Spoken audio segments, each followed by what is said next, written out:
Hello hello hello. तो hello everyone, तो कैसे हैं आप सब? आई होप, आशा करता हूं आप लोग स्वस्थ होंगे, मस्त होंगे, जबरदस्त होंगे।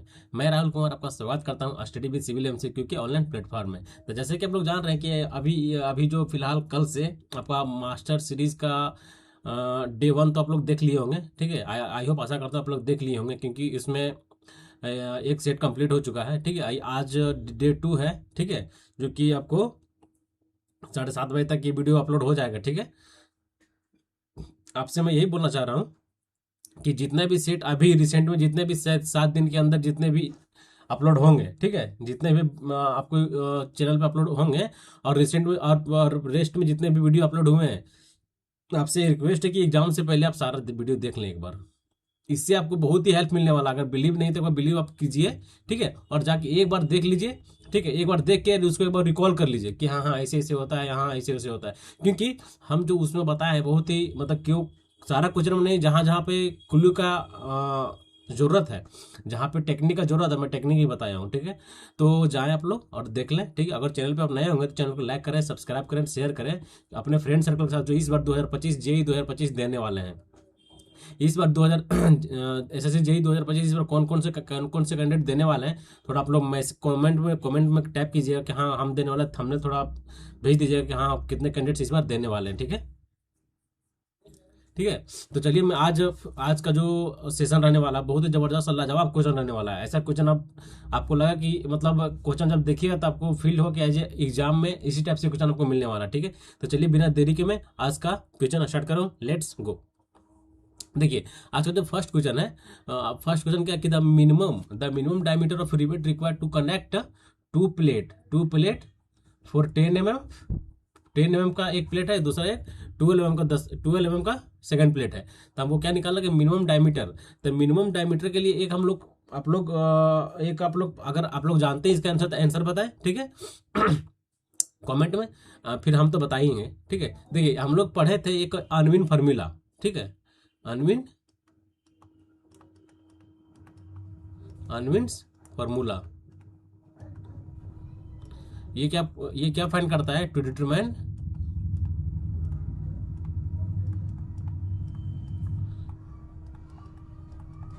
मिनिमम डाया ऑफ रिवेट, ठीक है। मिनिमम डायमीटर ऑफ रिवेट ये फाइंड करता है, ठीक है। तो इसका एक फार्मूला होता है, phi minimum equal to equal to नहीं, ग्रेटर देन इक्वल टू, इसका फार्मूला जो होता है 6.02 root T T into T, ठीक है। रूट टी टी है। टी टी क्या है भाई? टी टी जो आपका है कि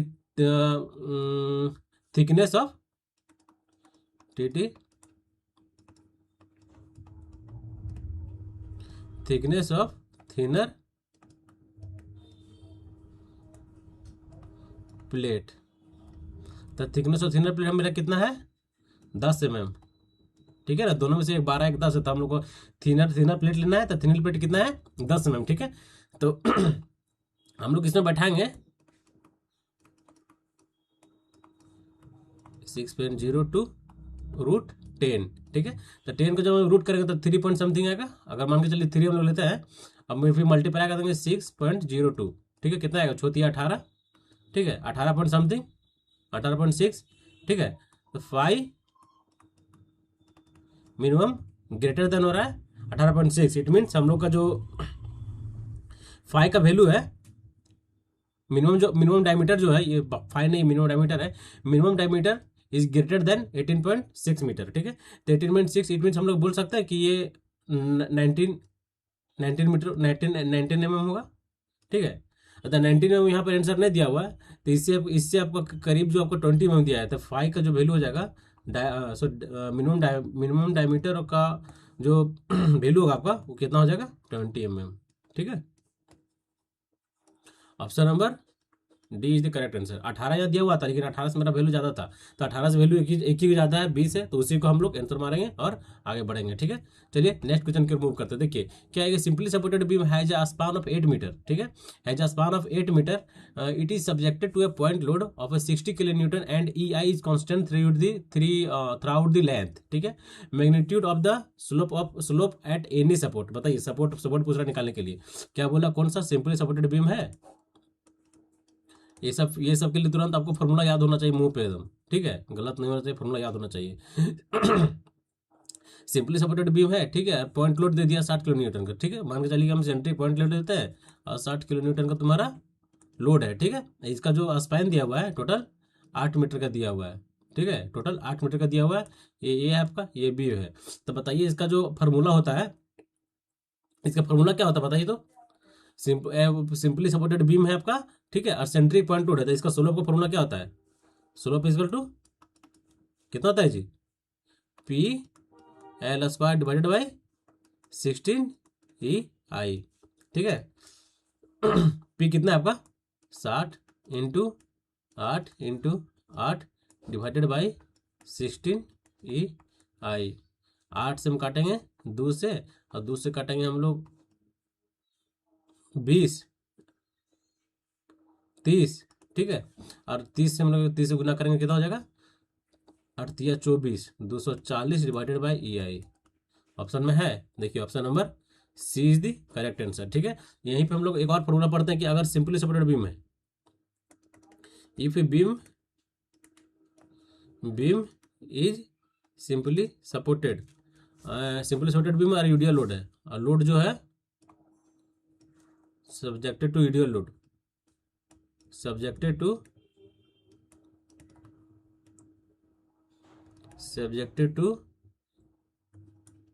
यूडीएल लोड।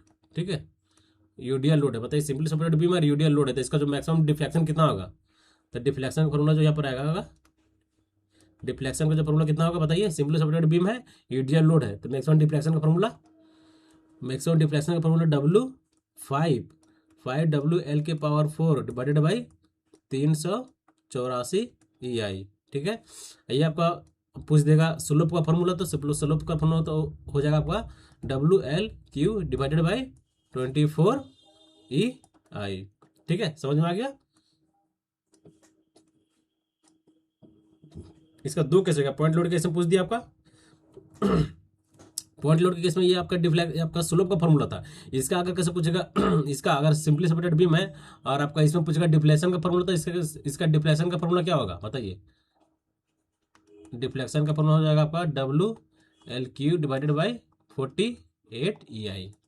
ठीक है, ये सब सारे इंपॉर्टेंट फॉर्मूला है, इसे आपको एग्जाम में एक न एक न्यूमेरिकल आपको जरूर मिलेगा फॉर्मूला बेस्ड। ठीक है, इसलिए आप लोग जितने हैं, फिक्स बीम है, कैंटिलीवर बीम है, अगर बोलिएगा तो इसका मतलब एक आपको आप चार्ट लिखा देंगे ताकि आपको इजी हो याद करने में। ठीक है, चलिए नेक्स्ट क्वेश्चन की ओर मूव करते हैं। देखिए फोर क्या है, for an element of pure shear the principal stress will be given at. बताइए प्रिंसिपल स्ट्रेस क्या होता है? इसका एक केस होता है, in case of pure shear the principal stresses is equal to shear stress। ठीक है, मतलब जो प्रिंसिपल स्ट्रेस जो होता है वो आपका शियर स्ट्रेस के बराबर होता है। ठीक है, इसके ये आपका जो स्टेटमेंट है, ये आपका किसी न किसी एग्जाम में, किसी एसएससी जेई के एग्जाम में ही स्टेटमेंट के तौर पर पूछा गया है। ठीक है, यहाँ पर दे देगा, पूछ देगा इन केस ऑफ पेयर शेयर के केस में बताइए कि जो प्रिंसिपल स्ट्रेस जो होता है क्या वो शियर स्ट्रेस के बराबर होता है, या अनइक्वल होता है, या ग्रेटर देन होता है, या लेस देन होता है। इस टाइप से ये स्टेटमेंट भी आपका इंपॉर्टेंट है।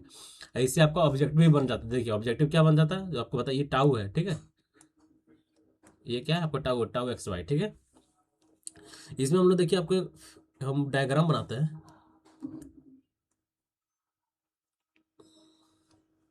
ठीक है, इधर जो आपका होगा, देखिए इधर क्या होगा बताइए, ये क्या है, सिग्मा,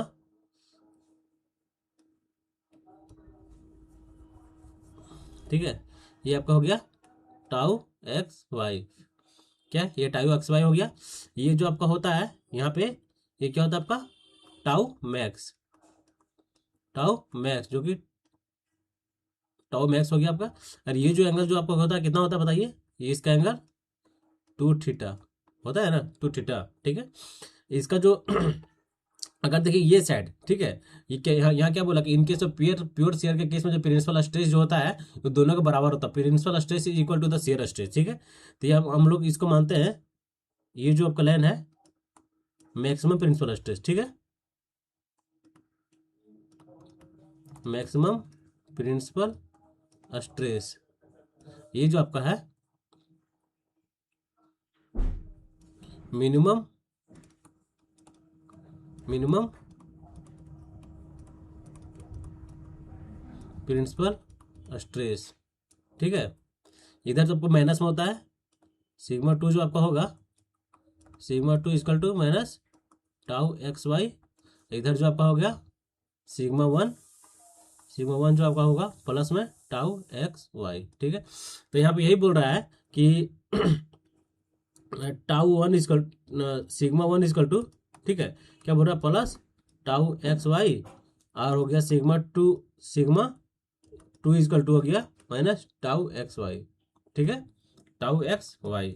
तो यही बोल रहा है कि इन केस ऑफ प्योर शेयर के केस में जो प्रिंसिपल स्ट्रेस जो होता है दोनों का बराबर होता है। तो हम लोग sigma one and two equal to लिख सकते हैं sigma tau tau tau x y, ठीक है, 1 2 equal to plus minus tau x y, ठीक है, क्योंकि यहाँ प्लस देखिए प्लस में एक माइनस में है ना, ये आपका माइनस में ये आपका प्लस में है, तब टाउ सिग्मा वन और sigma two equal to tau x y, ठीक है। Option number A is the B is the correct answer, ठीक है, समझ में आ गया।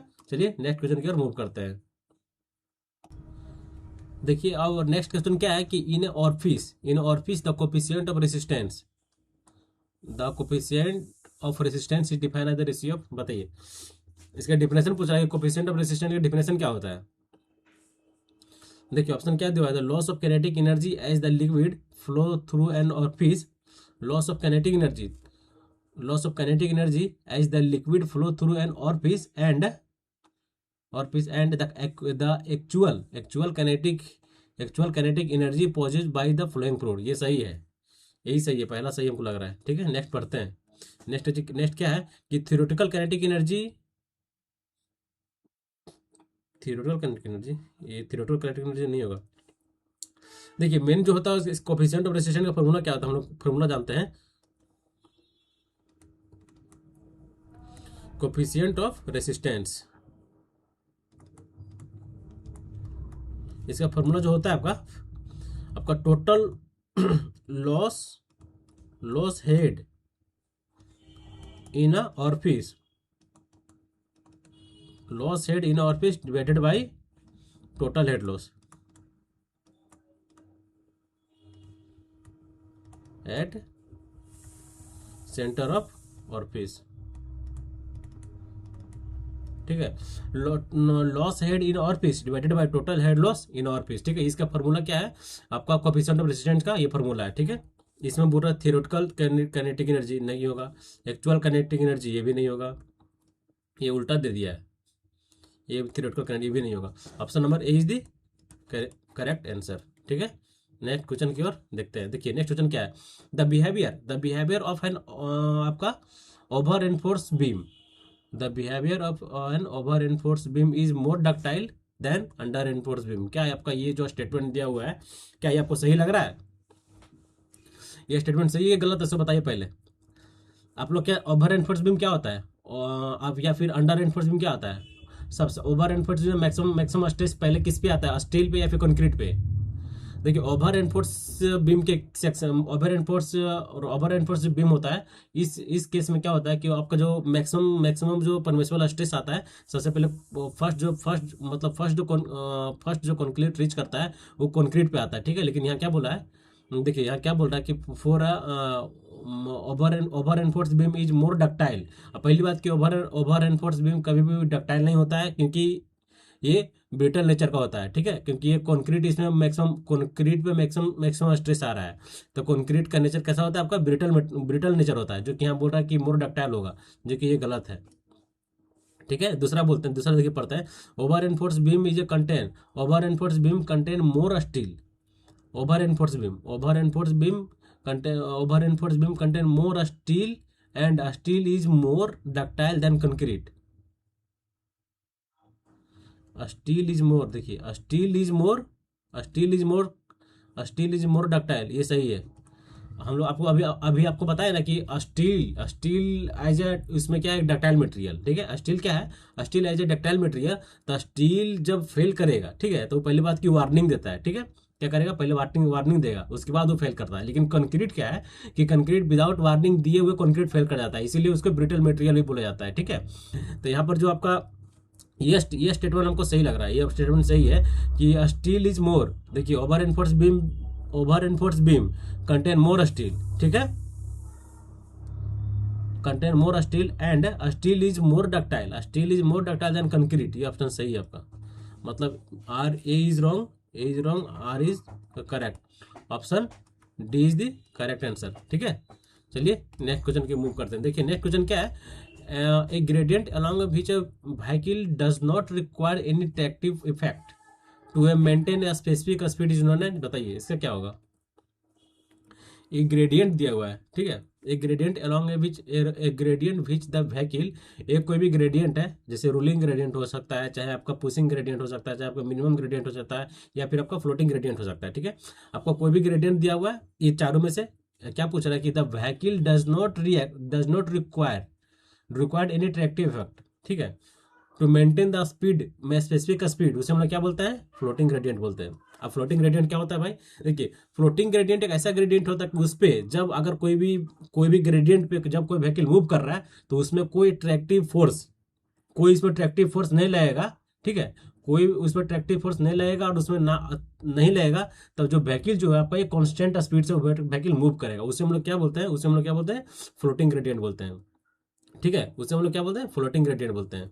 देखिए option number A is the correct answer. इसके बाद हम लोग जानते हैं कि रूलिंग ग्रेडियंट क्या है।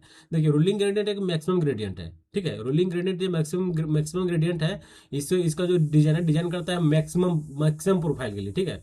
Ruling gradient is a maximum gradient, designer should be designed है मैक्सिमम वर्टिकल प्रोफाइल, ठीक है, इसका जो वर्टिकल प्रोफाइल होता है मैक्सिमम होता है, ठीक है, इसलिए इसे रूलिंग ग्रेडियंट बोलते हैं, ठीक है। एक आता है मिनिमम ग्रेडियंट। मिनिमम ग्रेडियंट क्या है, देखिए मिनिमम ग्रेडियंट वह ग्रेडियंट है, मिनिमम ग्रेडियंट वह ग्रेडियंट है कि अगर बाई चांस हम लोग कोई पेमेंट है, कोई रोड है, ठीक है, अगर उसमें हम लोग किसी भी प्रकार का, किसी भी टाइप्स का हम लोग अगर उसमें ग्रेडियंट नहीं प्रोवाइड करेंगे, तब अगर समझिए कि अगर वर्षा का अगर रेनफॉल होता है, ठीक है, रेनफॉल होता है, तो वहाँ क्या वर्षा का पानी वहीं पे जम जाएगा, वहीं पे रह जाएगा, या फिर पानी वहाँ से मतलब स्लोप के पानी वहाँ से बह जाएगा। बताइए अगर उसमें कोई भी ग्रेडियंट प्रोवाइड नहीं है उस रोड पे, तो बेसिकली कि जब रोड पे कहीं ग्रेडियंट नहीं दिए हुए हैं, कोई भी स्लोपिंग साइड नहीं दिए हुए हैं, तो बेसिकली पानी वहीं पे रहेगा, ठीक है। इसीलिए कोई भी रोड में आपको मिनिमम ग्रेडियंट के मतलब क्या हुआ कि अगर आप रोड बना रहे हैं तो उसमें मिनिमम ग्रेडियंट प्रोवाइड करना जरूरी है, इसलिए कि अगर रेन वाटर होता है, वर्षा का पानी पड़ता है, तो पानी आराम से इजिली ड्रेन आउट होकर बह जा, पानी वहाँ पे रुके नहीं, इजिली ड्रेन आउट होकर बह जाए, उसे हम लोग क्या बोलते हैं, मिनिमम ग्रेडियंट बोलते हैं, ठीक है। इसका ऑप्शन जो आपका हो जाएगा option number D is the correct answer. इसका भी डिफिनेशन बता दिए, इसका भी बता दिए, इसका भी बता दिए, ठीक है। देखिए paint paint paint is a commonly use in under water iron work, concrete foundation, wooden surface and iron pipes, ठीक है। बताइए इनमें से कौन सा पेंट है, इनमें से कौन सा पेंट है जो कि आपका अंडर वाटर आयरन वर्क के लिए यूज किया जाता है। आपका इमल्सन पेंट होगा, या फिर आपका प्लास्टिक पेंट होगा, या फिर आपका एल्यूमिनियम पेंट होगा, या फिर आपका बिटुमिनस पेंट होगा। बताइए कौन सा पेंट होगा आपका। देखिए इसमें जो आपका हम लोग देख रहे हैं कि जो आपका बिटुमिनस पेंट होता है, ठीक है, बिटुमिनस पेंट एक ऐसा पेंट होता है कि अगर कोई भी चीज अगर पानी के अंदर है, पानी के अंदर समर्ज है, ठीक है, तब वैसे वैसे चीज में मतलब वैसे आइटम में हम लोग बिटुमिनस पेमेंट करते हैं, बिटुमिनस पेंट करते हैं, ठीक है। जैसे आपका हो गया आपका अंडर आयरन वर्क हो गया, पानी के अंदर वाले जो, अगर बाई चांस समर्ज में कोई भी कोई जहाज चलता है तो उसका कुछ पार्ट आपका देखते हैं कि पानी में समर्ज रहता है, ठीक है। या फिर हम लोग कंक्रीट फाउंडेशन देखते हैं, कंक्रीट फाउंडेशन हम लोग का पानी में समर्ज रहता है। या फिर आयरन पाइप जो होता है, मोटे मोटे देखते होंगे आयरन पाइप जो होता है, वो भी आपका पानी में समर्ज रहता है, ठीक है। तो यहाँ क्या बोलते हैं, समर्ज वाले जितने भी पाइप्स हैं या फिर कुछ समर्ज वाले जितने भी मटेरियल्स हैं, जितने भी मटेरियल्स है, उसमें आपका किस टाइप का कौन सा टाइप का पेंट किया जाता है ताकि उसमें क्रोजन नहीं लगे। बहुत सारे एडवांटेजेस है, लेकिन मेन यहाँ पर हम लोग को पेंट के बारे में पढ़ना है। तो इसमें मेन जो आपका पेंट होगा कि आपका बिटुमिनस पेंट होगा, ठीक है। ठीक है, बिटुमिनस पेंट होगा, जो कि आपका वैसा पेंट, ये बिटुमिनस पेंट मैं दोबारा बता रहा हूँ कि बिटुमिनस पेंट वैसा पेंट होता है जो कि बिटुमिनस पेंट वैसा पेंट होता है जो कि आपका समर्ज, अगर कोई भी सब्सटेंस अगर पानी में समर्ज है, ठीक है, लाइक आयरन वर्क हो गया, आपका फाउंडेशन कंक्रीट फाउंडेशन हो गया, या फिर आपका आयरन पाइप हो गया, तो वैसे मटेरियल में हम लोग बिटुमिनस पेंट करते हैं, क्योंकि क्रोजन से पहली बात है, क्रोजन से उसको रेजिस्ट करता है। अब बहुत सारे ऐसे फैक्टर है जो कि उसको रेजिस्ट करता है, तो इसका जो आंसर होगा आपका विटामिन पेंट होगा, ठीक है, विटामिनस पेंट होगा, सॉरी विटामिनस पेंट होगा। हम लोग जानते हैं कि एल्युमिनियम पेंट क्या होता है, बताइए। एल्युमिनियम पेंट क्या होता है, बताइए थोड़ा सा। एल्युमिनियम पेंट,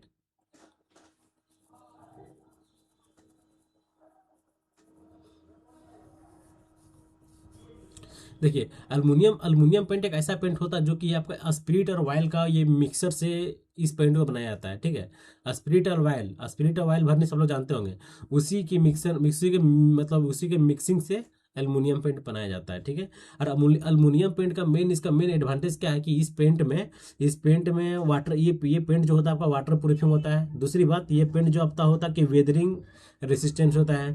तो और इसका अलग पॉइंट बोल सकते हैं, तो ये पेंट जो आपका होता है आपका गुड अपीयरेंस प्रोवाइड करता है। मतलब ये जितने भी हैं, नहीं आपको क्रोजन से, ये आपको क्रोजन से भी रेजिस्ट करेगा, ठीक है।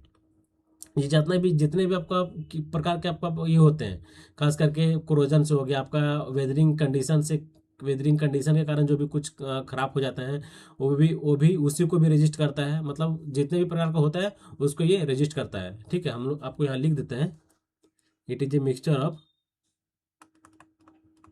इट इज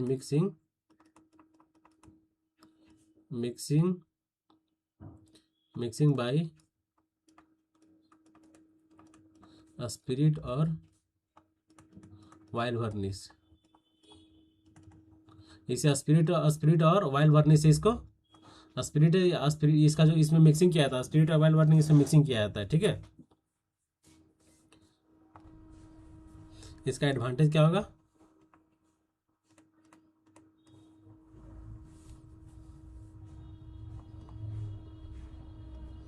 इसका एडवांटेज क्या होगा आपका, ये it is a water proof,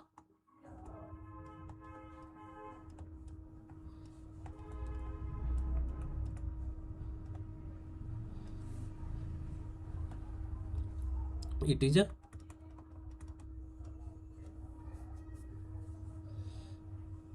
corrosion resistance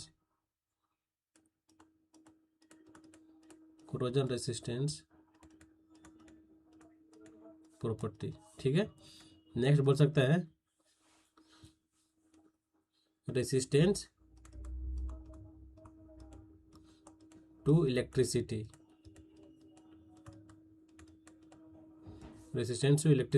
इसके बाद हम लोग बोल सकते हैं वेदरिंग रेसिस्टेंस,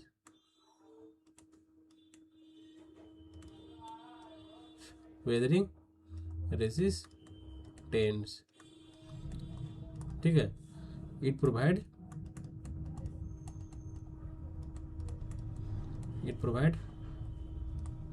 गुड अपीयरेंस, चमक अच्छा होता है इसमें, ठीक है। समझ में आ गया। चलिए, एक पेंट आपका और बचा हुआ, इमल्सन पेंट क्या होता है उससे बताइए।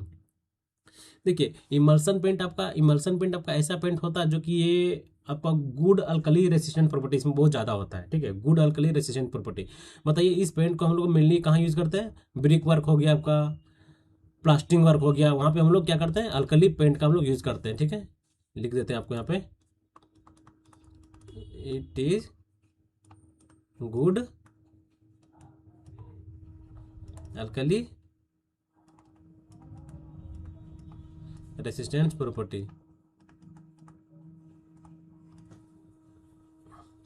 It is good alkali resistant property और it is use for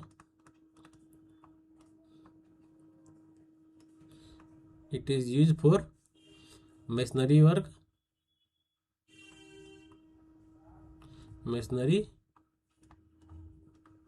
work and plastering work. ठीक है, मशीनरी वर्क हम लोग और इसे प्लास्टिंग वर्क में यूज करते हैं। ठीक है, चलिए नेक्स्ट क्वेश्चन की ओर मूव करते हैं। समझ में आ गया ना? देखिए नेक्स्ट क्वेश्चन क्या है, super passage is a canal crossing structure in which. बताइए, ये क्वेश्चन आपको मैं इसका देखिए सुपर पासेज हो गया, एक्वाडक्ट हो गया, साइफन एक्वाडक्ट हो गया, ठीक है, लेवल क्रॉसिंग हो गया। इससे ये जो चार पॉइंट तीन चार जो आपका टॉपिक है, ठीक है, इससे रिलेटेड मैं आपके लिए एक बहुत ही एक स्पेशल वीडियो में बना दिया हूँ। ठीक है, जो कि आपको अक्सर देखिए कोई भी एग्जाम हो, चाहे जेई का हो, चाहे एई का हो, चाहे एसएससी जेई आप इस बार दीजिएगा, चाहे आप रेलवे जेई दीजिएगा या फिर बीटीएस कोई भी जेई का एग्जाम दीजिएगा, ये टॉपिक इतना इंपॉर्टेंट है ना कि इससे आपको एक ना एक क्वेश्चन आपको एग्जाम में देखने को मिलेगा ही मिलेगा।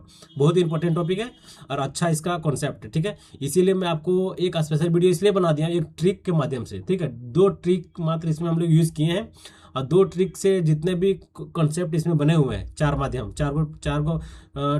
गो आपका टॉपिक है ना जी। एक्वाडक्ट हो गया, साइफन एक्वाडक्ट हो गया, सुपर पासेज हो गया, लेवल क्रॉसिंग हो गया। ठीक है, ये जो आपका चार जो आपका जो कॉन्सेप्ट है, इसको मैं दो ट्रिक से मात्र एकदम इजी ट्रिक से आपको समझा दिया हूँ, जो कि बहुत ही जबरदस्त वीडियो है। ठीक है, आप लोग जाकर देख लीजिए, एग्जाम में आपको बहुत ही हेल्प होने वाला वो ट्रिक से। मात्र 3 वर्ड का ट्रिक है, 3 वर्ड का। मैं इस क्वेश्चन में अप्लाई करके दिखाता हूँ। देखिए ये ट्रिक क्या है, यहाँ सुपर पासेज का कंडीशन है। ठीक है, हम ट्रिक पढ़े थे हम पहला ट्रिक क्या पढ़े थे, CDA। ठीक है, ये आपका फर्स्ट ट्रिक है। दूसरा ट्रिक क्या है, दूसरा DCS। कुछ नहीं करना है, सीधे यहाँ पर S है, मतलब ये सुपर पासेज कंडीशन है।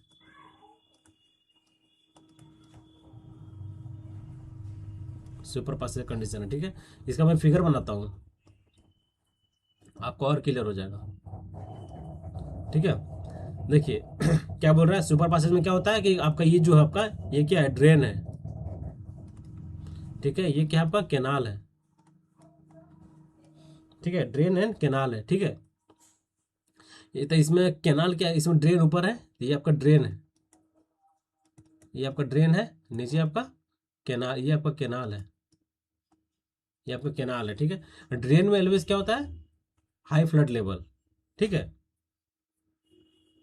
इसमें हाई फ्लड लेवल होता है, कैनाल में आपका फुल सप्लाई लेवल होता है। ठीक है, तो देखिए हम लोग पहले पढ़ते हैं, आपका पढ़ते हैं क्या है, देखिए ऑप्शन क्या हुआ कि नेचुरल ड्रेन वाटर मतलब ये ड्रेन का पता था, ड्रेन के बारे में बोल रहा है।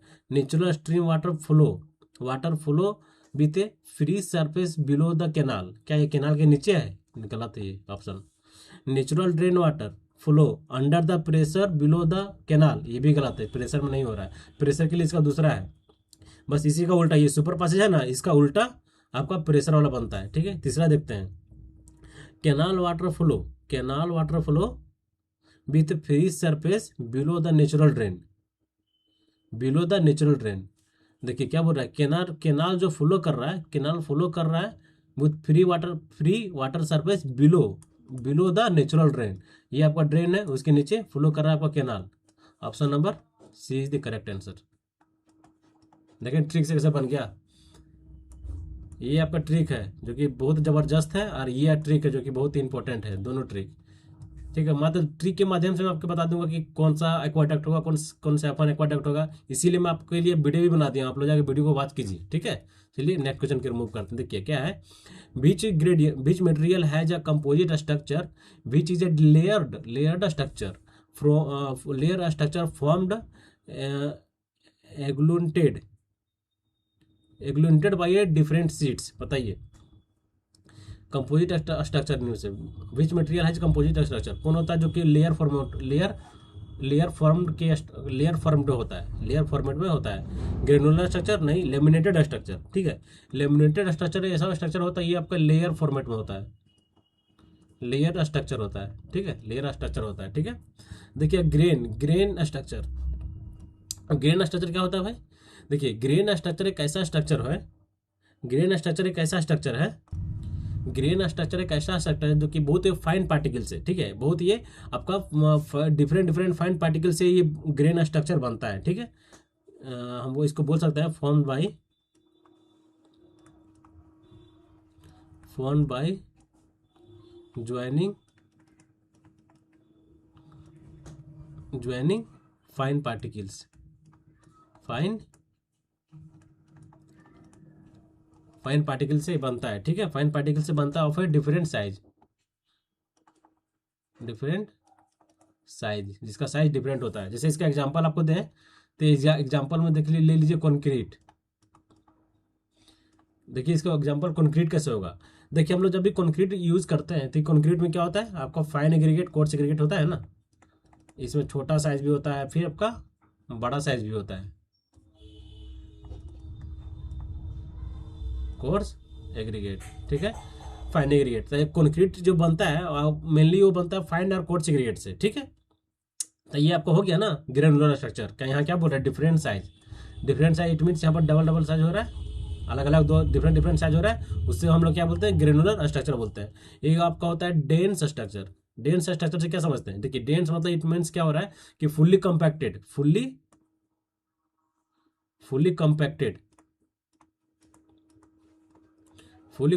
स्ट्रक्चर, ठीक है, ये वाला। देखिए फाइब्रियस स्ट्रक्चर क्या होता है, आप लोग पढ़े होंगे फाइबर एनफोर्स कंक्रीट, ठीक है, फाइबर एनफोर्स कंक्रीट में फाइब्रियस स्ट्रक्चर को यूज किया जाता है, ठीक है। फाइब्रियस एक मटेरियल है जो कि क्या करता है, ये स्ट्रेंथ को इनहेंस कर देता है, ठीक है, स्ट्रेंथ को इंक्रीज कर देता है। It is use for fibre reinforce concrete to increase the strength,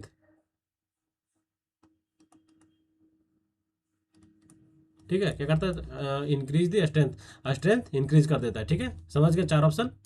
चलिए नेक्स्ट क्वेश्चन की ओर मूव करते हैं। बताइए, ये भी अच्छा क्वेश्चन है, ये आपका सर्वे का क्वेश्चन है। बताइए इससे 2 क्वेश्चन बनता है, ठीक है। आपको मैं जो भी क्वेश्चन बताऊंगा जिसमें रहेगा नहीं इस क्वेश्चन से और अल्टरनेट क्वेश्चन बन सकते हैं, मैं आपको भी बताऊंगा। अभी जितने भी रेस्ट इसके पीछे जितने भी आपको एमसीक्यू करवाया सारा ऑप्शन का मैं डिस्कस किया हूँ, जिसका आंसर है प्लस जिसमें जो 3 को बच जा रहा है उसका भी मैं आपको डिटेल किया हूँ, ठीक है। ऐसा नहीं कि अगर बोल 60 क्वेश्चन है तो फिर 60 क्वेश्चन नहीं, जब 100 क्वेश्चन बोले तो 100 क्वेश्चन का आपको मैं बना के दूंगा, ठीक है। देखिए नेक्स्ट क्वेश्चन क्या है, ये क्वेश्चन के बारे में पूछ रहा था कि यहाँ पर ABCD करके दे दिया है। ये जो होगा आपका ए दिया है 90 डिग्री, ठीक है, ये क्या है फॉरवर्ड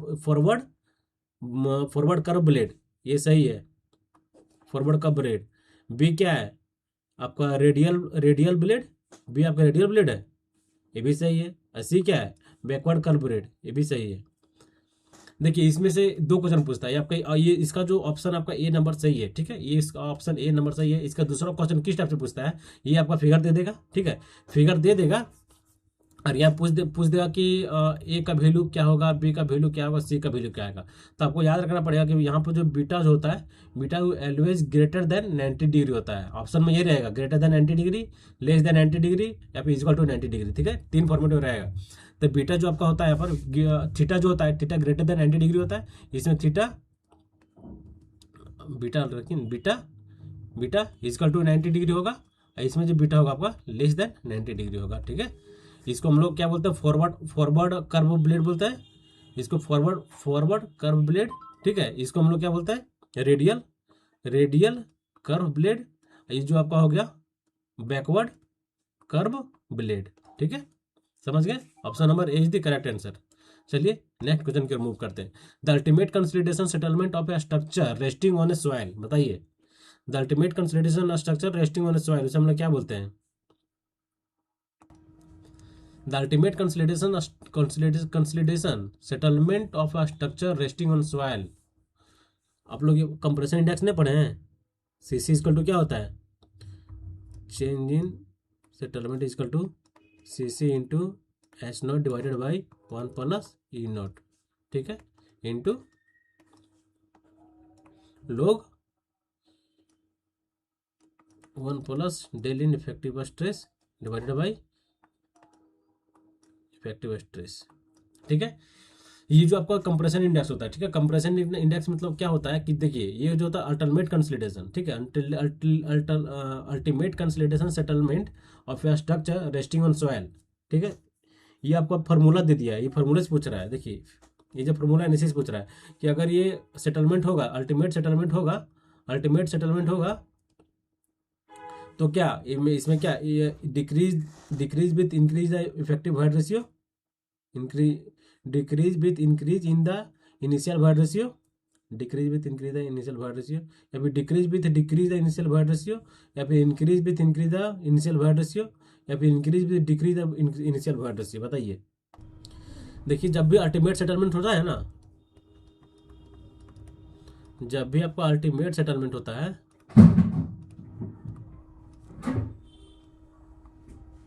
अल्टीमेट सेटलमेंट होता है कोई भी स्ट्रक्चर का, ऑफ स्ट्रक्चर, इसमें जो आपका होता है, इसमें आपका डिक्रीज पहले क्या होता है, डिक्रीज होता है, डिक्रीज विथ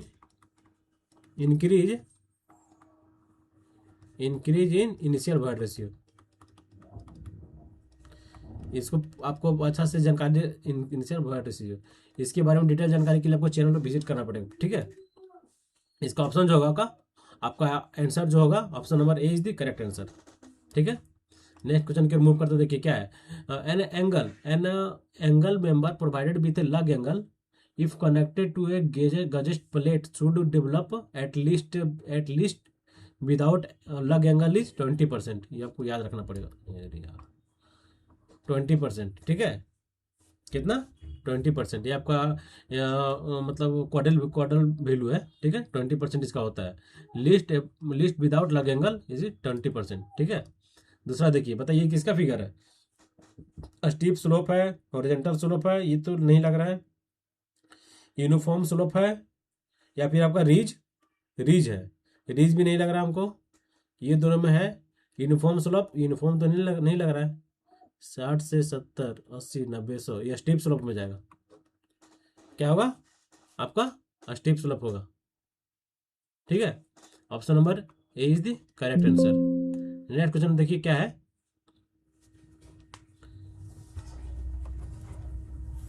चार्जिंग थोड़ा,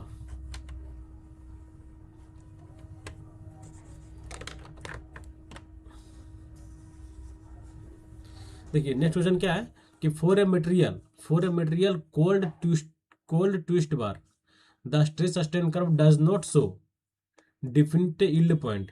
The stress strain curve does not show definite yield point. The stress curve value can be taken a stress value corresponding to, बताइए, corresponding to, इसमें एक केस होता है, क्या होता है?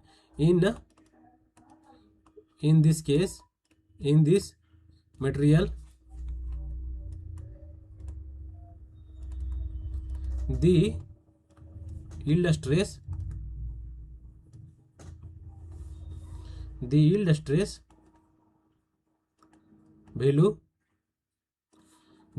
value can be taken as a stress value corresponding to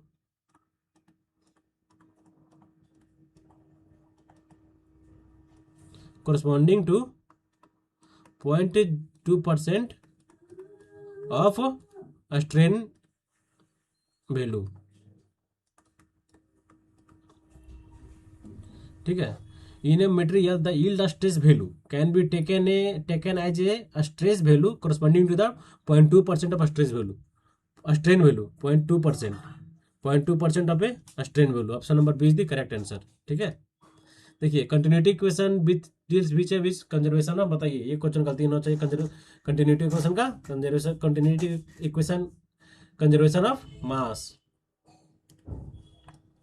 A hinge support, बताइए hinge support are transmit of, देखिए हिंज सपोर्ट होता है, ये सब तो आप लोग गलती नहीं कीजिएगा, बता दें क्या। हिंज फिक्स सपोर्ट में कितना रिएक्शन आता है, 3 रिएक्शन आता है। हिंज सपोर्ट में कितना रिएक्शन आता है, 2 रिएक्शन आता है। और रोलर सपोर्ट में कितना रिएक्शन आता है, 1 रिएक्शन आता है। इसमें क्या बोला, हिंज बोला, हिंज में आपका 2 रिएक्शन आएगा। देखिए in the inclination of lacing bar with axis of the compression member is theta होगा यार, ये 6 नहीं, थीटा। द थीटा 0 नहीं है, theta shall not be less than 40 degree. 40 से 70 होता है ना इंक्लिनेशन लेसिंग बार के लिए, 40 से 70 डिग्री होता है, ठीक है। इसका ऑप्शन 40 डिग्री होता है, इसका आंसर जो होगा आपका 40 डिग्री होगा, 40 से कम नहीं होना चाहिए। नेक्स्ट क्वेश्चन देखिए क्या है, the tender percentage rate above the notice, tender percentage rate above the notified rate is called rebate. क्या ये सही है? जो आपका टेंडर का जो आपका परसेंटेज रेट है वो आपका एबव होना चाहिए क्या? Tender percentage rate above the notified rate, ये नहीं, एबव नहीं होगा, ये बिलो होगा। The tender percentage rate below the notified rate is called rebate, ठीक है, उसे हम लोग रिबेट बोलते हैं। The tender percentage rate below the notified rate, tender percentage rate below the notified नहीं, ये एबव होगा, मतलब उल्टा कर दिया है ये आपका। The tender percentage rate above the notified rate, इसे हम लोग क्या बोलते हैं, प्रीमियम बोलते हैं, ठीक है। मतलब ये दोनों ऑप्शन गलत है, करेक्ट पूछा है ना। इसके बाद क्या है, circulation area is approximately equal to the floor area, सही है, floor area minus carpet area, खाली सी सही है, बाकी दोनों गलती है। C is the correct answer. Next question देखिए क्या है, if the depth of flow in a channel is 1 metre, velocity of flow is 2 metre per second, then the velocity at which elementary wave can be travel upstream is, बताइए बताइए, थोड़ा सा अच्छा question है, बताइए। एलिमेंट्री वेव का आपका question पूछा गया है। देखिए इसमें फार्मूला आप लोग पढ़े होंगे, वेलोसिटी एट विच एलिमेंट्री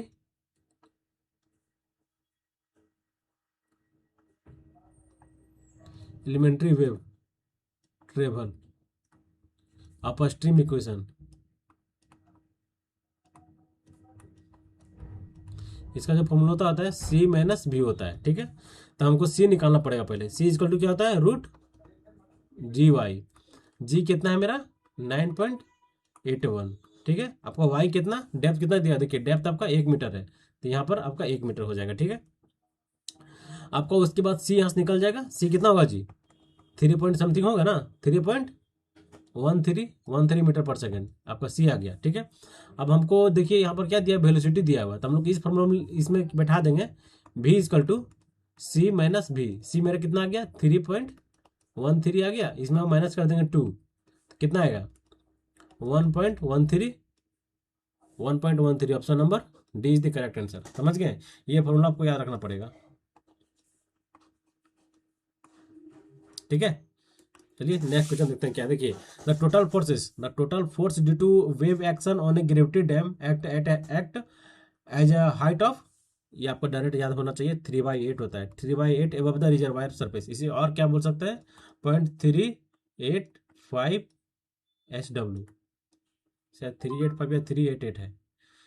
कभी इस फॉर्मेट में दे देगा 3/8 के फॉर्मेट में, कभी आपको दे देगा पॉइंट के फॉर्मेट में, तो आपको दोनों याद रखना पड़ेगा, ठीक है। नेक्स्ट क्वेश्चन देखिए क्या है, the moment of inertia of a body does not depend upon, बताइए मोमेंट ऑफ इनर्शिया जो होता है वो ये 4 ऑप्शन में किस पे डिपेंड नहीं करता है। क्या फर्स्ट क्या आपका शेप ऑफ द बॉडी, इस पे करता है, mass of the body and it's distribution with in a body, ये भी सही है आपका। एंगुलर वेलोसिटी, ये तो हमको गलत लग रहा है, एंगुलर वेलोसिटी आपको गलत होगा, एक्सिस ऑफ द रोटेशन, ये भी सही है, मतलब option C is the correct answer. क्या हमको क्वेश्चन गलत पूछा है, डज नॉट डिपेंड अपॉन, ठीक है, option C is the correct answer. ये सेम क्वेश्चन है, कॉपी हो गया, इसका भी सी होगा। देखिए नेक्स्ट क्वेश्चन क्या है कि which of the following not a chemical coagulant, not a chemical coagulant use in a water treatment.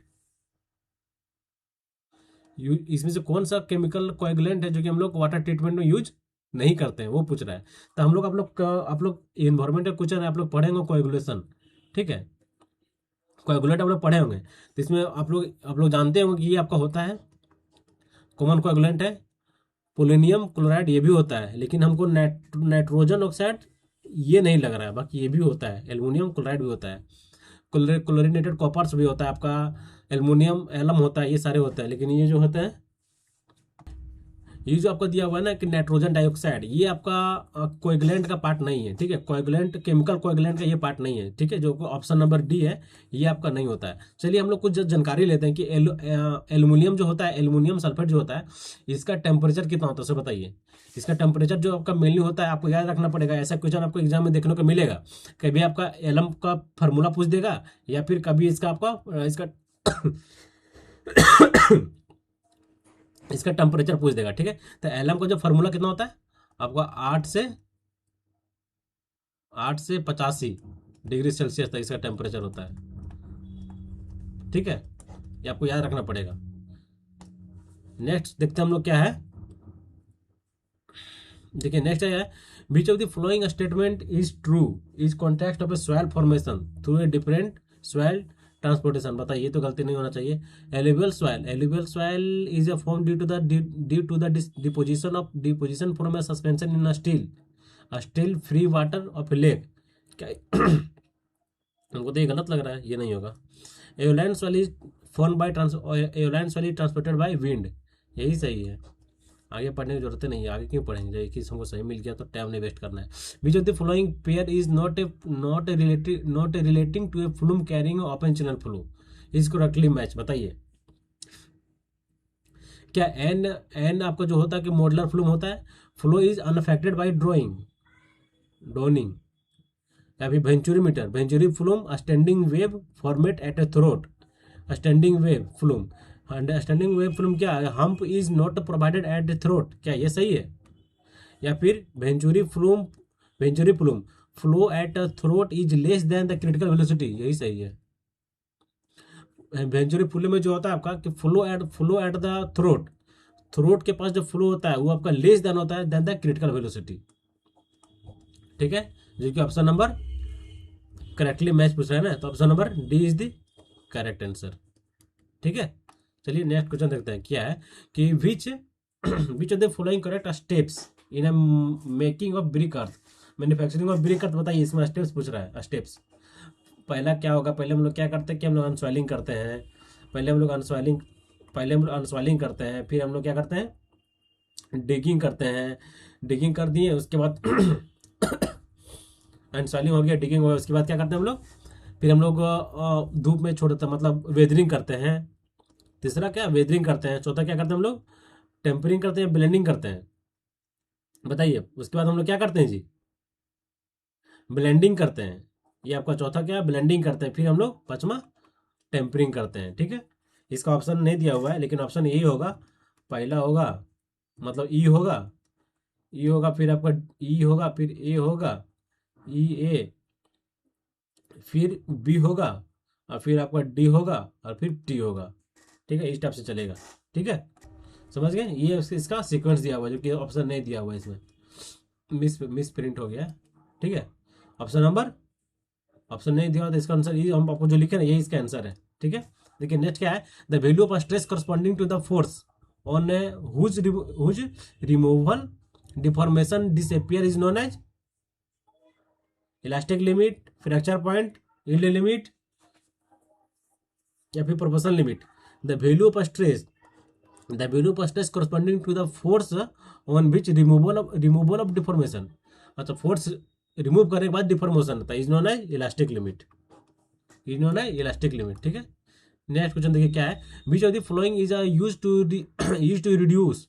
Reduce the silt enter into the off taking canal, ठीक है। Silt enter into off taking canal. बताइए इनमें से कौन कौन सा, ये नया क्वेश्चन है, थोड़ा सा अगर पढ़े हो तो आप लोग सही मारिएगा, पढ़े नहीं हो तो गलत। थोड़ा सा इसमें दिमाग लगाइएगा, आपका आंसर सही हो जाएगा, ठीक है। थोड़ा सा दिमाग लगाने की जरूरत, थोड़ा सा दिमाग लगाइए, आंसर आपको सही हो जाएगा। देखिए, king vane, Gibbs groynes, cantilever, skimming platform, ये सारे हमको लग रहा है कि सिल्ट रिड्यूसर है, लेकिन आपको जो सिल्यूस स्केप है ये नहीं है। ये क्या करता है, सिल्यूस स्केप का फंक्शन क्या, देखिए स्लिप स्केप का फंक्शन है कि extra water, it remove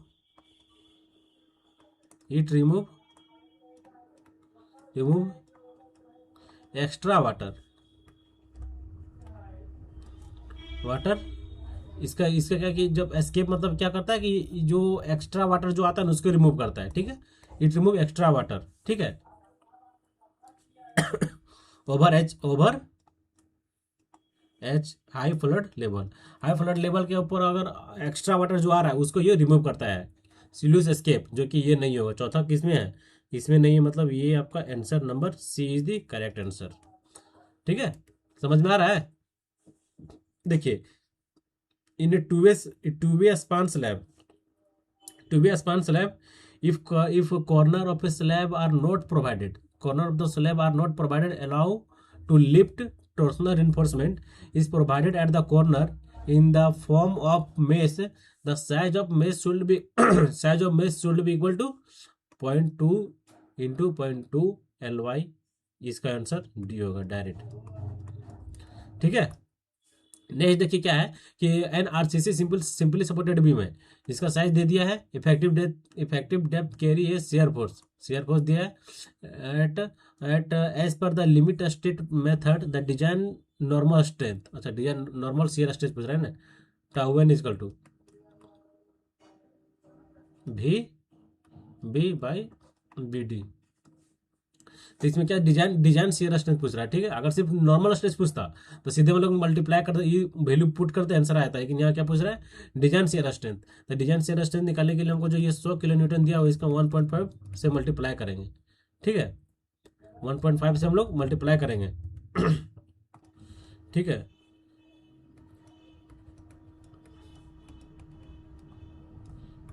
kilo Newton, चलिए इसमें बैठा दीजिए 150 गुना 10 के पावर 3, बी कितना दिया हुआ है 300 इंटू 400। इसको जब सॉल्व कीजिएगा, के जीरो है जी, 3 जीरो यहाँ 1 4 जीरो, पुट कर लीजिएगा, 3 से यहाँ 400 यहाँ 3 यहाँ 3 यहाँ खत्म, 15 डिवाइड 12, इसको डिवाइड कीजिएगा तो 1.25 आएगा, 1.25 न्यूटन पर mm²। Answer number A is the correct answer, ठीक है। चलिए नेक्स्ट क्वेश्चन की ओर मूव करते हैं। According to the different agency including a central pollution control board, the NCR region had crossed the pollution danger level with extreme high concentration of PM is 2.5 content in the air। PM 2.5 refers क्या बोल रहा है ये, PM 2.5 refers environment का question है। Particulate matter having a diameter less than 2.5 mm में नहीं होगा, जब भी होगा mm में नहीं होगा, जब भी होगा मैक्रोन में होगा, मैक्रोन मीटर में होगा, ठीक है। पार्टिकुलर, ये दोनों ऑप्शन सही है भाई, क्या कहते देखिए पार्टिकुलेट मैटर नहीं, दोनों ऑप्शन सही नहीं है। यहाँ पार्टिकुलर बोल रहा है, ये पार्टिकुलर बोला है, यहाँ पार्टिकुलेट मैटर बोल रहा है, ठीक है। तो इसमें जो होगा पार्टिकुलर नहीं होगा, पार्टिकुलेट मैटर, ये सही नहीं है, ये भी गलत है, ये भी गलत है, ये भी गलत है। Particulate matter having diameter always less than 2.5 mu into metre, ठीक है। Option number C is the correct answer. हमेशा ध्यान दीजिएगा, देखिए ये दोनों में कन्फ्यूजन था, दोनों सेम था, लेकिन यहाँ पार्टिकुलर दिया हुआ, यहाँ आपका पार्टिकुलेट है, ये देखिएगा, ये ध्यान दीजिएगा ना, कितना मिस करके मार दीजिएगा बी, आंसर हो जाएगा गलत, नंबर जाएगा कट, समझे। देखिए नेक्स्ट क्वेश्चन क्या है कि now the load warping stress, friction stress दिया हुआ है, तो सीमेंट कंक्रीट पेमेंट स्लैब इतना इतना इतना इस पर स्ट्रेस आ रहा है, respectively the critical combination of stress during a summer season. पहला क्या, समर सीजन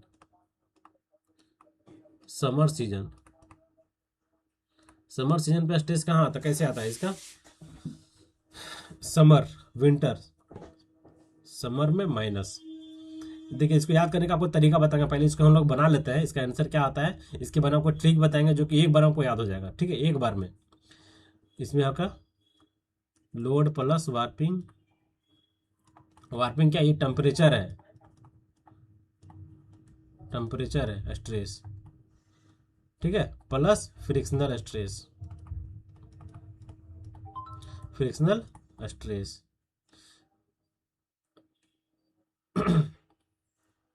ये माइनस में होगा, सॉरी, वही तो मैं सोचा कि प्लस कैसे हो गया।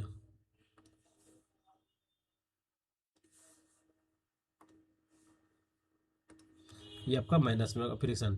ठंड का दिन में ना, तो इसमें जो टायर का प्रेशर है, वो टायर का जो फ्रिक्शन है इसमें कम होता है। समर है ना, समर है,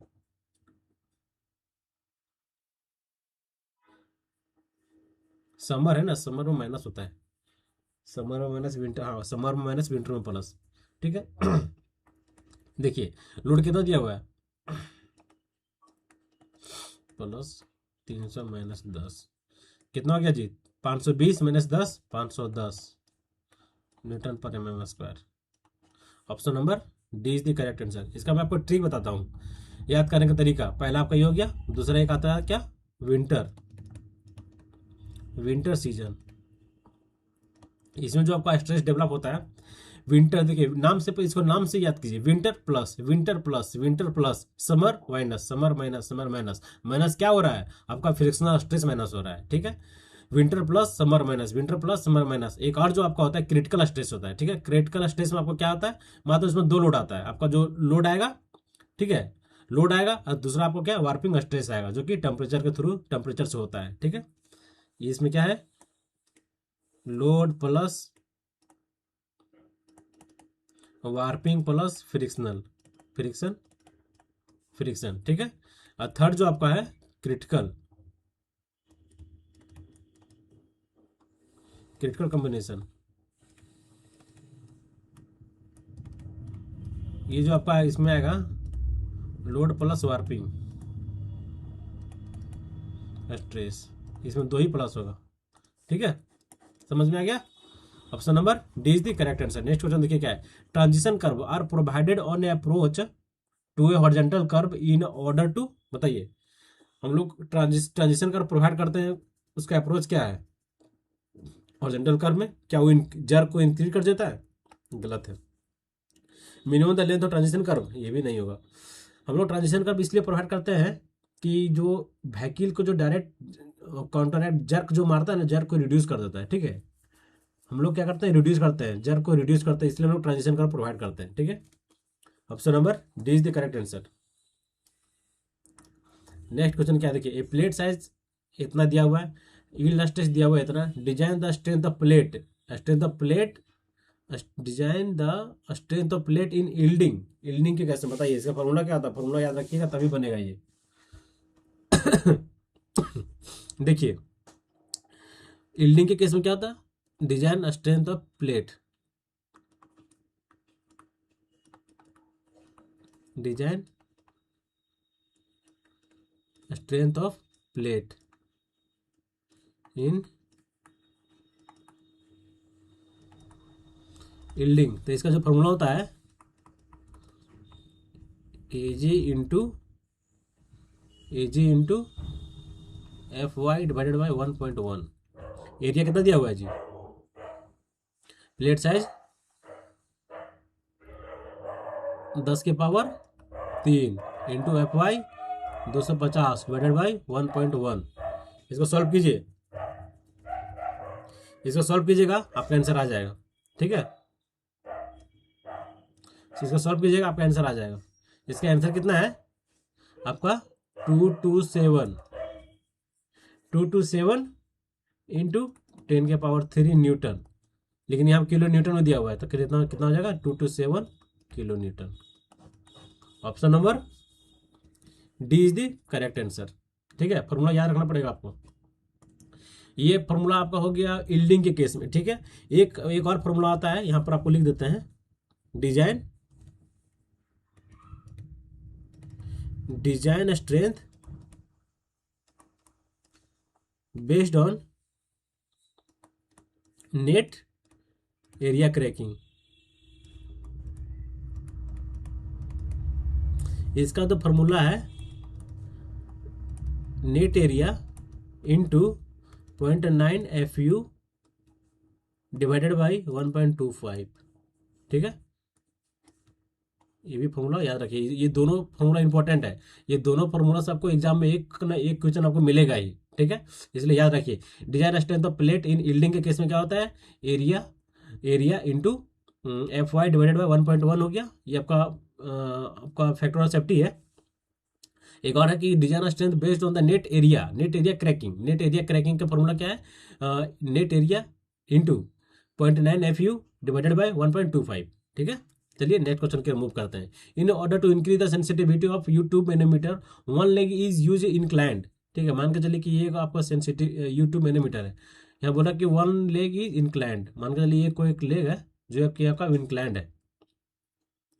इंक्लाइंड है तो ये जो इसका जो एंगल जो बनता है ना 1/sin θ बनता है। ये पूछ रहा है inclined, what is the sensitivity of inclined tube compare to the sensitivity of U2। ठीक है, इंक्लाइंड ट्यूब का सेंसिटिविटी पूछ रहा है जो कि 1/sin θ होता है direct. As the value of slump contest, slump value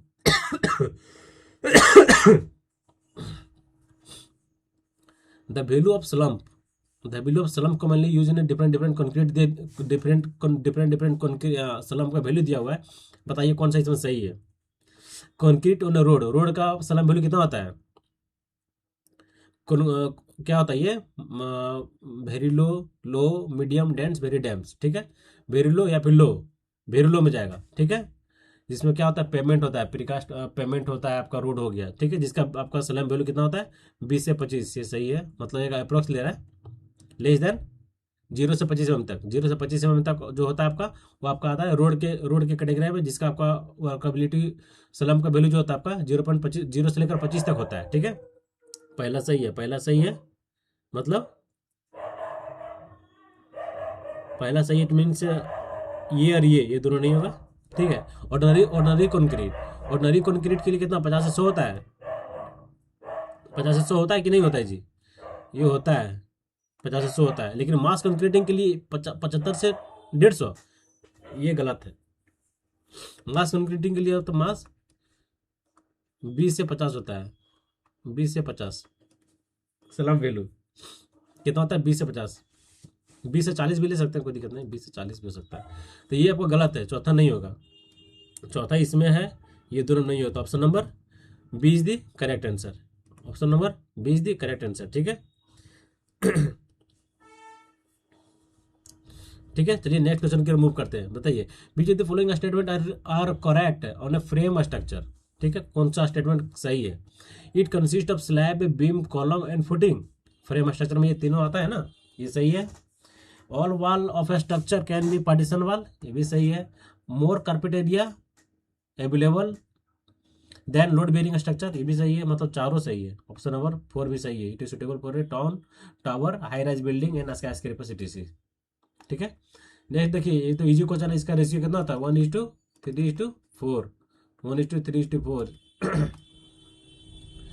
when steel beam is connected to a steel column, steel beam है जिसको किसे कनेक्ट कर रहा है, आपका स्टील कॉलम से कनेक्ट कर रहा है by a cleat angle on either side, दोनों साइड से ऑफ द वेब, उसके वेब में, ना कि फ्लेंज में, और web of the beam, the connection is known as frame connection, frame connection.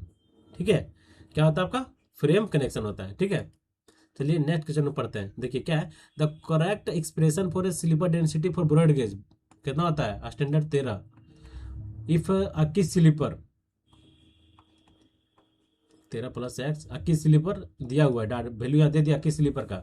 Use under the rail length are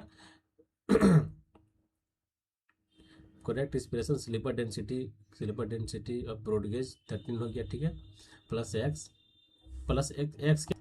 sleeper density जानते हैं ना, स्लीपर डेंसिटी जो हम लोग होता है हमेशा, स्लीपर डेंसिटी जो होता है आपका m प्लस एक्स के फॉर्म में होता है। तब m मेरे दे दिया है प्लस एक्स। ठीक है, इसका 2 21, यहाँ से x कितना हो जाएगा m+8। Option number D is the C is the correct answer. देखिए, for a catchment area intensity DAD curve आपको याद रखना पड़ेगा ये वैल्यू। ठीक है, डीएडी कर्व एलवेज जो आपका होता है, एलवेज आपका आउटवर्ड होता है, ठीक है, एलवेज आउटवर्ड।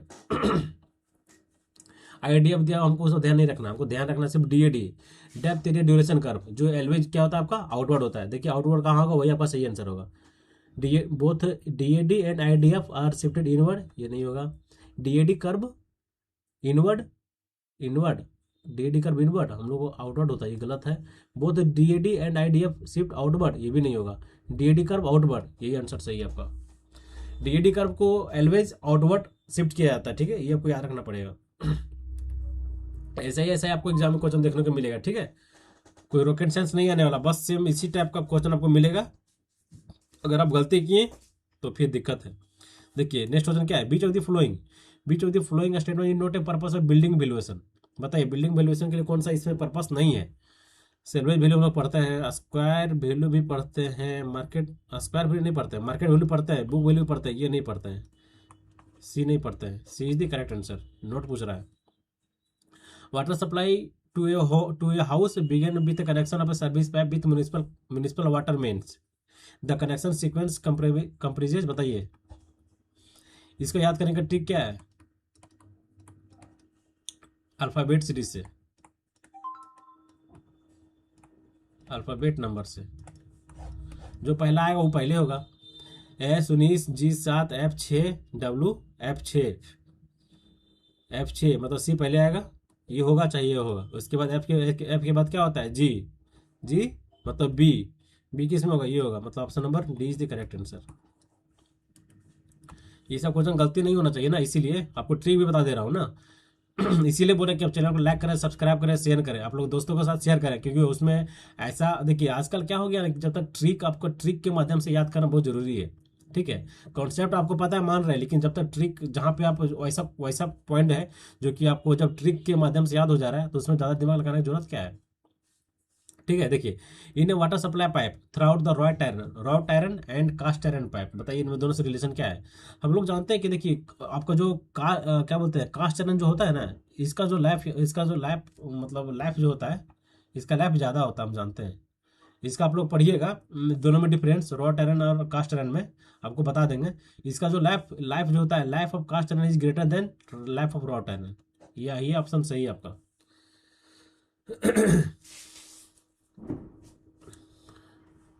एक मिनट, मैं आपको इस दोनों का डिफ्रेंशिएट कर देता हूँ, ठीक है, थोड़ा अच्छा रहेगा।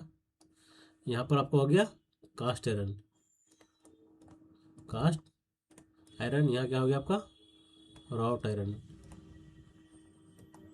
Wrought iron. इसका तो आपका लाइफ होता है,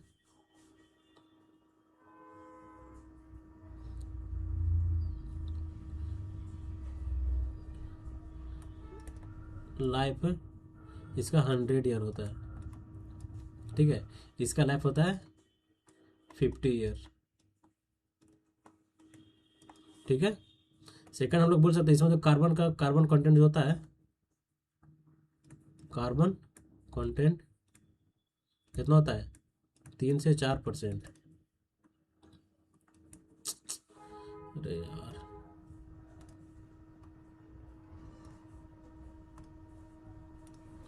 कितना होता है, 3 से 4%।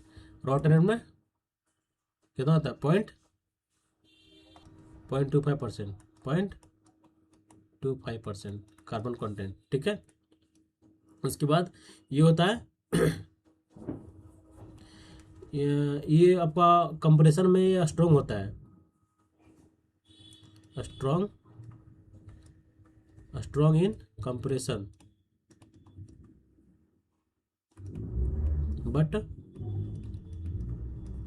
Week in tension.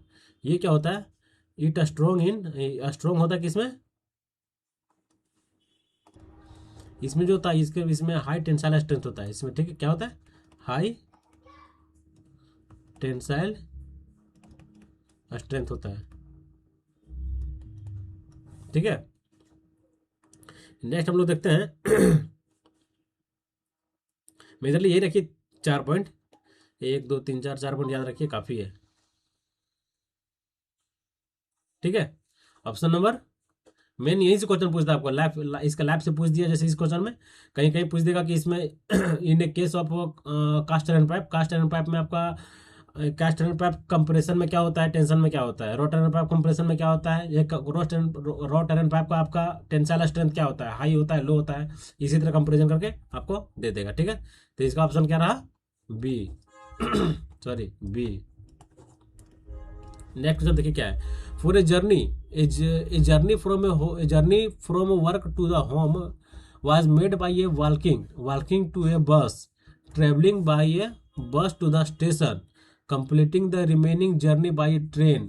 तीन तीन ट्रिप हो रहा है, एक ट्रिप यहाँ चला, एक ट्रिप यहाँ चला, दूसरा ट्रिप यहाँ चला। Completing to the remaining journey, एक ये हुआ, फिर दूसरा हुआ ट्रेवलिंग बाई ए ट्रेन, अब फर्स्ट हुआ वॉकिंग टू द बस, एक यहाँ एक यहाँ एक यहाँ, तीन ट्रिप हुआ। ऐसा भी क्वेश्चन पूछता है। For a rectangular cross section beam,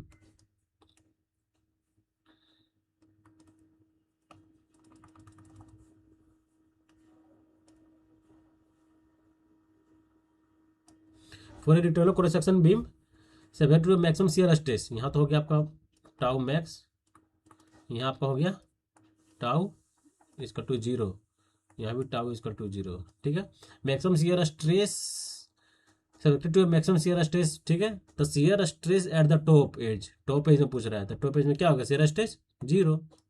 option number is the correct answer. if a 60 centimeter of the parameter of a closed traverse, 0.2 centimeter closing error in a departure, the correction for a departure of a transverse side कितना दिया हुआ है, 12 mm। According to the Bowditch rule का formula क्या होता है, बताइए bodies rule formula क्या होता है। देखिए फॉर्मूला क्या होता है,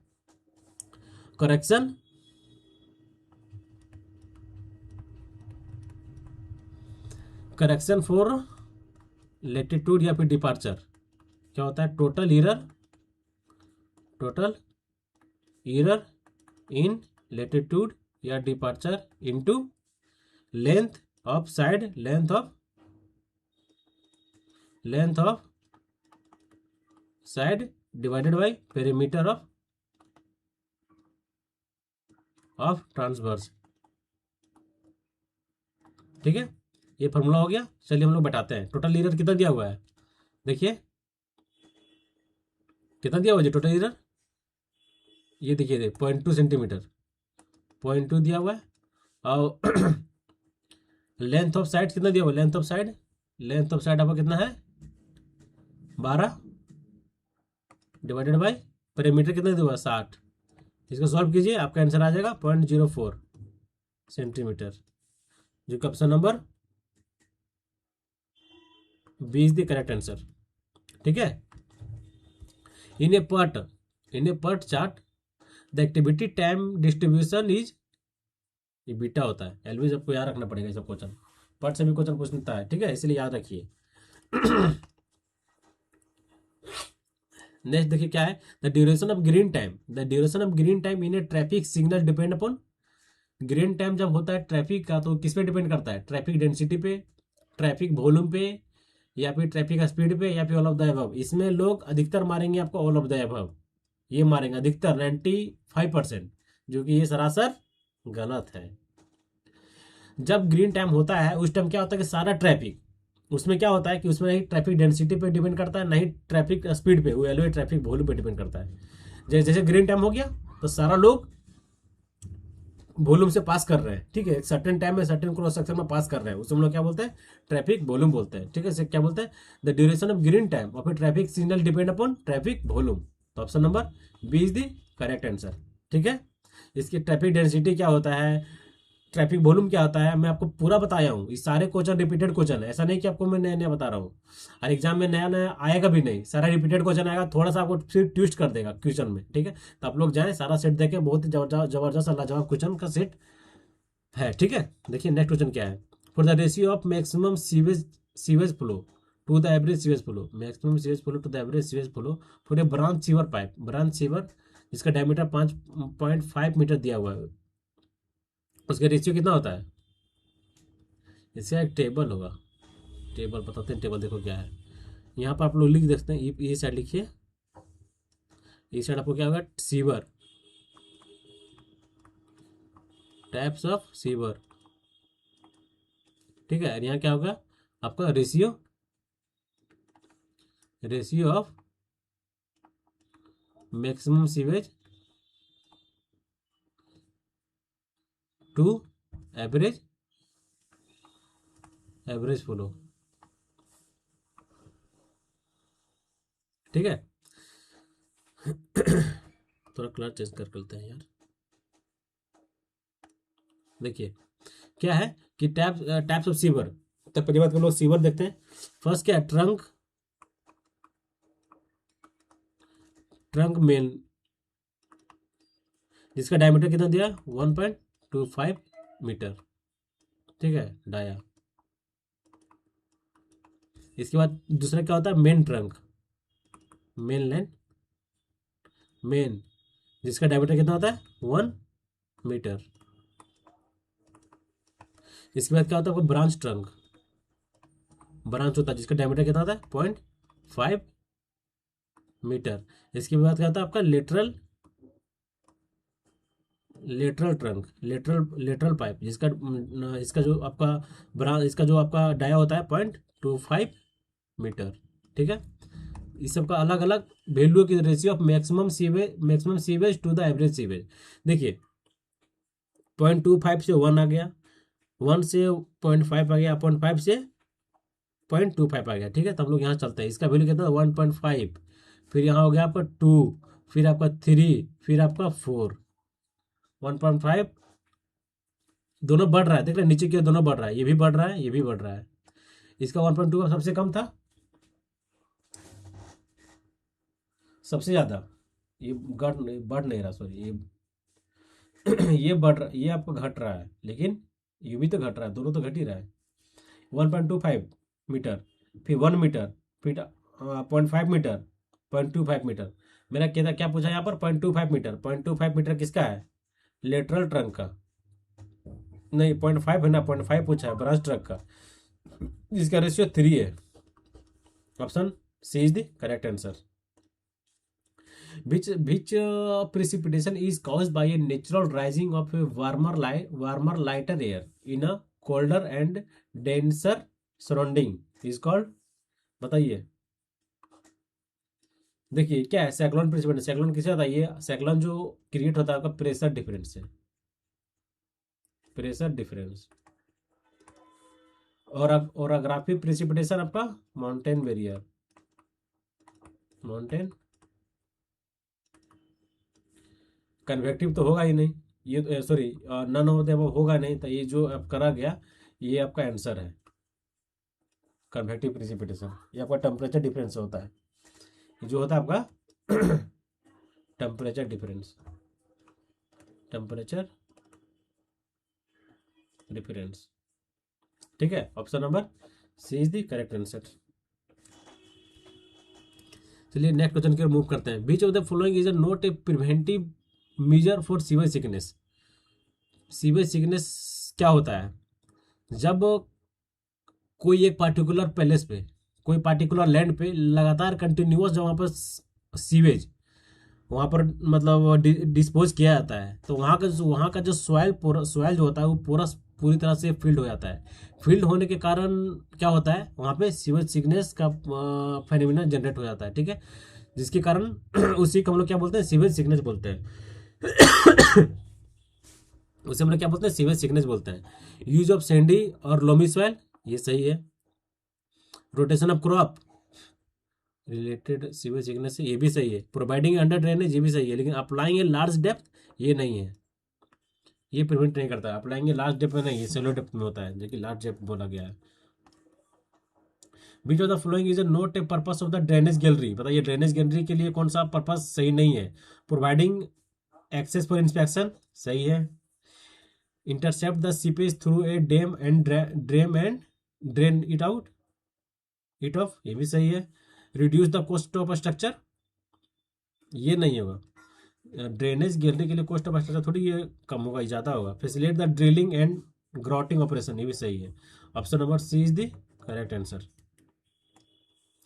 the leaching requirement of a soil is 10%, the conservative use of a 90%, 90 mm, the depth of water required applied in the field. इसका फॉर्मूला होता है लीचिंग रिक्वायरमेंट का। लीचिंग रिक्वायरमेंट क्या फॉर्मूला होता है जी, बताइए। देखिए फॉर्मूला क्या होता है। Leaching requirement is equal to DI minus CU divided by DI into 100। DI आपका क्या है, डेप्थ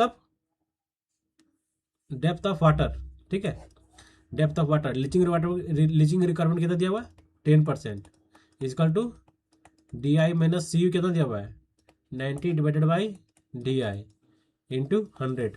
जब इसको आप सॉल्व कीजिएगा तो आपका 100 mm आएगा answer. Option number C is the correct answer. ये आप याद रखिएगा, ये नया अब से मतलब आने लगा है कि लीचिंग रिक्वायरमेंट का फॉर्मूला पे आपको न्यूमेरिकल देखने को मिलेगा। नेक्स्ट क्वेश्चन क्या है, क्या देखिए, क्या है, इंडियन स्टैंडर्ड 8112 से the fineness the soundness of leach operators and initial setting time is 45 grade of Portland cement is equal to fineness कितना था, फाइननेस मॉडुलस ऑफ 43 ग्रेड कर लिए। फाइननेस मॉडल जो होता है 225 तो होता जरूर है, एक हम लोग, और इनिशियल सेटिंग टाइम 330, ये दोनों में से कोई होगा। और हम लोग जानते हैं कि सॉन्नेट टेस्ट कितना होता है, सॉन्नेट टेस्ट आपका 10 होता है, ठीक है, 0.8 नहीं होता, 10 होता है। Option number A is the correct answer. ये 0.8 दिया हुआ ना, ये आपका ऑटो क्लैप के केस में होता है, ऑटो क्लैप टेस्ट में होता है आपका 0.8, समझे। तो option number A is the correct answer. if D represent the grain size of the critical shear stress at which the inception motion of sediment take a place is proportional to the D, ये आपको याद रखना पड़ेगा, D होता है direct. Option number B is the correct answer. Consider the following statement, entrainment of air in concrete done. अगर concrete में air है, इंटर कर गया है, क्या वो वर्केबिलिटी को इंक्रीज कर देगा, सही है। इंक्रीज द स्ट्रेंथ, नहीं है। Increase the resistance to freezing and thawing, सही है, फ्रीजिंग थॉइंग को कम करेगा, ठीक है। ऑप्शन नंबर पहला और दूसरा नहीं होगा, दूसरा इसमें नहीं होगा, पहला और तीसरा, मतलब option number C is the correct answer, ठीक है। क्वेश्चन को देख रहे हैं कैसा कैसा क्वेश्चन है, एकदम इजी क्वेश्चन है ना जी।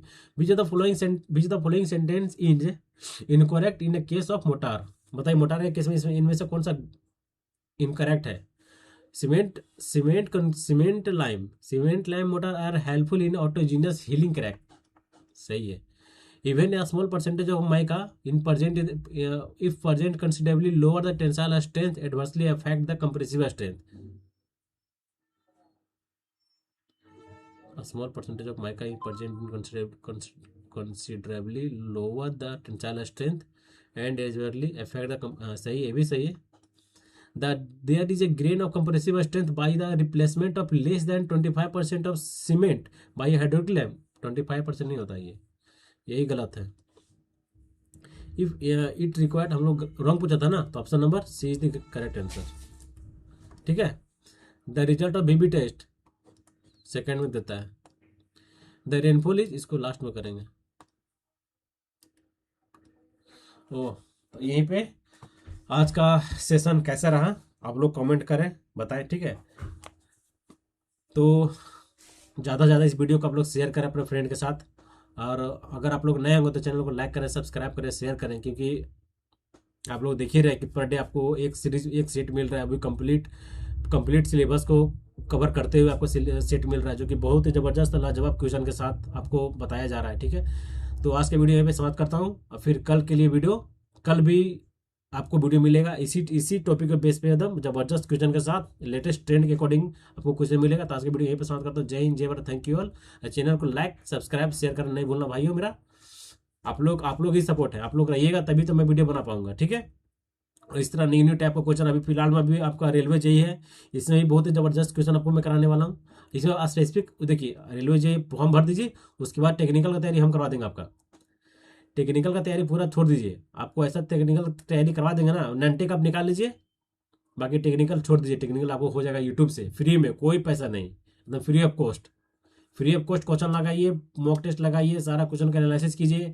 जहाँ समझ में नहीं आ रहा है वहाँ पर अगर आपके पास, अगर आपको शॉर्ट नोट्स का रिक्वायरमेंट है तो आप कमेंट कीजिए कि सर हमको शॉर्ट नोट्स चाहिए, तो आपको शॉर्ट नोट्स भी प्रोवाइड कर देंगे, जो कि एकदम अपना हैंड नोट्स जो हम बनाए हैं, ठीक है, हम भी बनाए हैं। आपको वो जो हम पढ़ते हैं, जो आपको मैं बताऊंगा, इससे आपका सिलेक्शन कोई रोक नहीं सकता, ठीक है। तो जय हिंद, जय भारत, थैंक यू ऑल।